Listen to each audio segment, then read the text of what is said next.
तो हम लोगों ने ये क्वांटिटेटिव और क्वालिटेटिव दोनों पॉइंट्स को अच्छे से डिफाइन कर लिया था।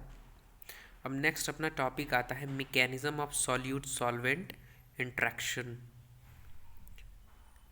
Solute solvent interaction in pre और early formulation selection of the most suitable solvent is based on principle like dissolve like।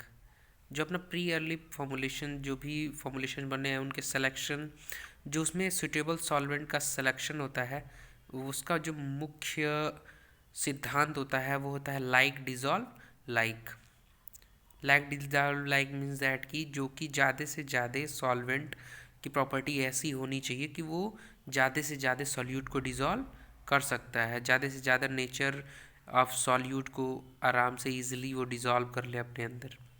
Second point है that is a solute dissolve based in a solvent with similar chemical properties और two substance with similar intermolecular force are likely to be soluble in each other.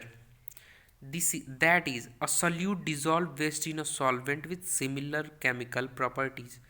जो solute होते हैं वो dissolve सबसे अच्छे तरीके से किस उस सॉल्वेंट में होते हैं जिसमें उनकी केमिकल प्रॉपर्टीज समान होती हैं, और टू सबस्टांस या दो ऐसे substance with similar intermolecular forces, जो कि उनके अंदर उनके मॉलिक्यूल्स के बीच जो इंटरमॉलिक्यूलर फोर्स होता है वो बहुत रिजिड नहीं होता है, बहुत ही कॉम्प्लेक्स नहीं होता है, सिमिलर होता है।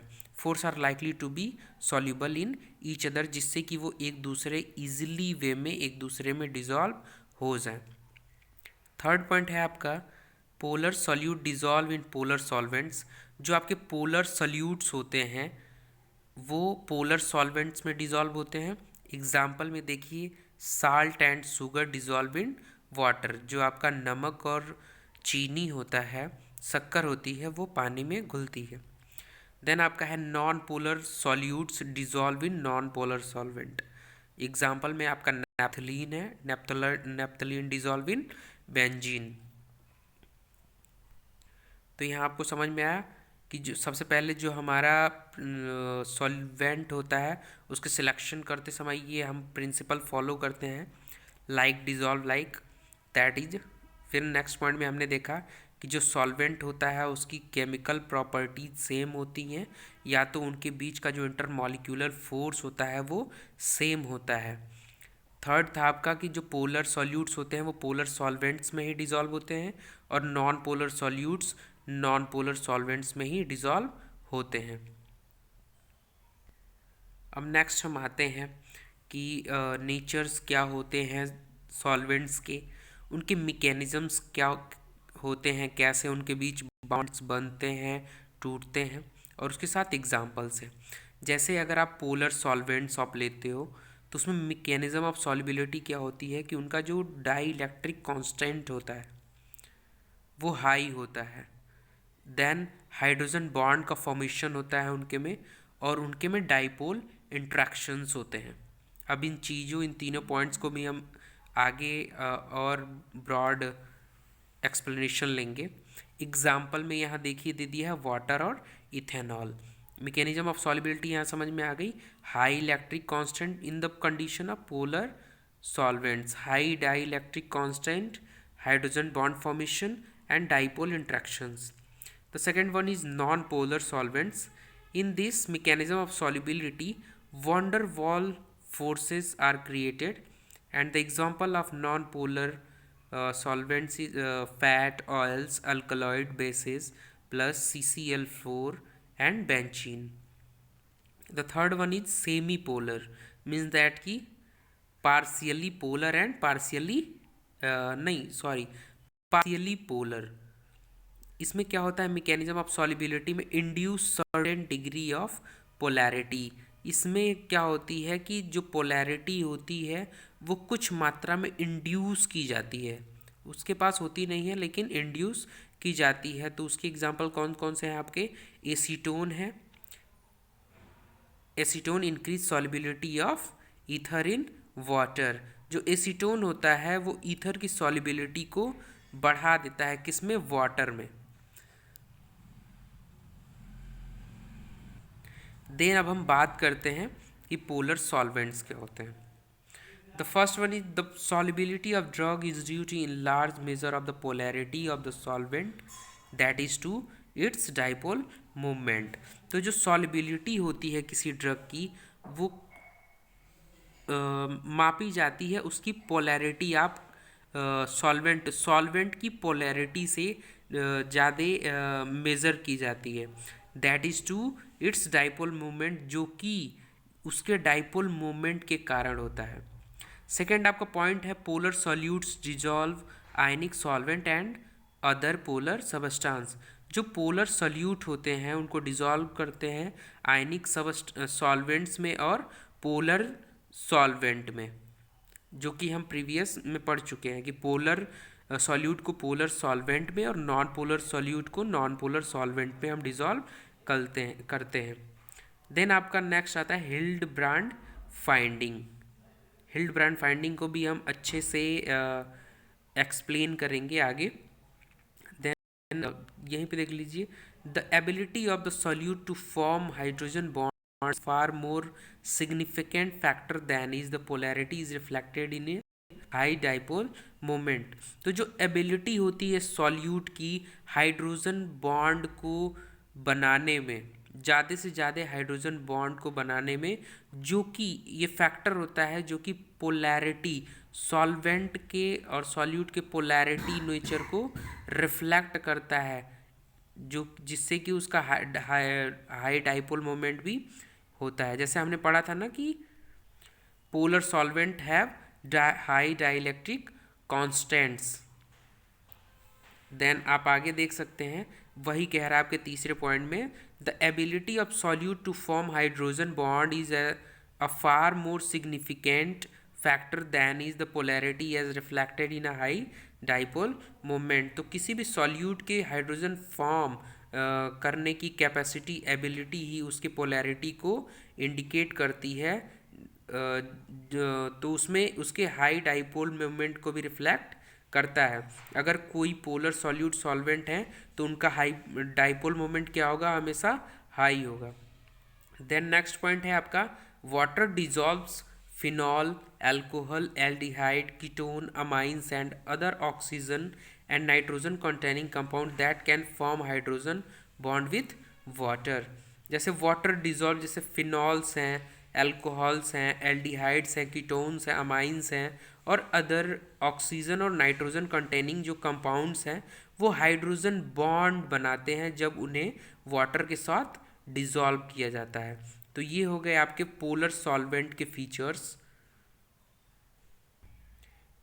Then the solubility of substance also depend on structural features such as the polar to the non-polar group of the molecules। जो solubility होती है substance की वो डिपेंड करती है उसके structural features। स्ट्रक्चर मतलब उसकी संरचनात्मक विशेषताओं पर, जैसे कि पोलर और नॉन पोलर मॉलिक्यूल जैसे फैक्टर होता है, वैसे ही स्ट्रक्चरल फीचर्स भी डिपेंड करते हैं सॉल्यूट सॉल्वेंट की प्रॉपर्टीज़ को। Then acidic and basic characters also contributes to the interaction in solution. फिर जो नेचर होता है सॉल्वेंट का, एसिड है, बेस है, ये भी कैरेक्टर्स डिपेंड करते हैं उस पर्टिकुलर सॉल्यूट सॉल्वेंट के इंट्रैक्शन, डिस्पर्सन, एक दूसरे में फेज अच्छे से डिस्पर्स होंगे कि नहीं होंगे, मिक्स होंगे कि नहीं होंगे, जिससे कि हमारा होमोजीनस सॉल्यूशन मिक्सचर तैयार होगा। थर्ड पॉइंट है आपका as the nitrogen of a polar non polar chain of an aliphatic alcohol increases the solubility of the compound water in decreases.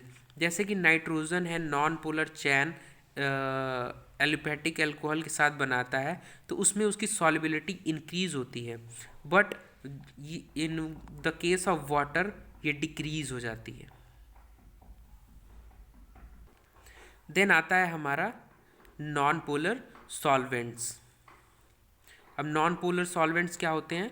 Non polar solvents are unable to reduce the attraction between the ions of strong and weak electrolytes because of the low dielectric constants.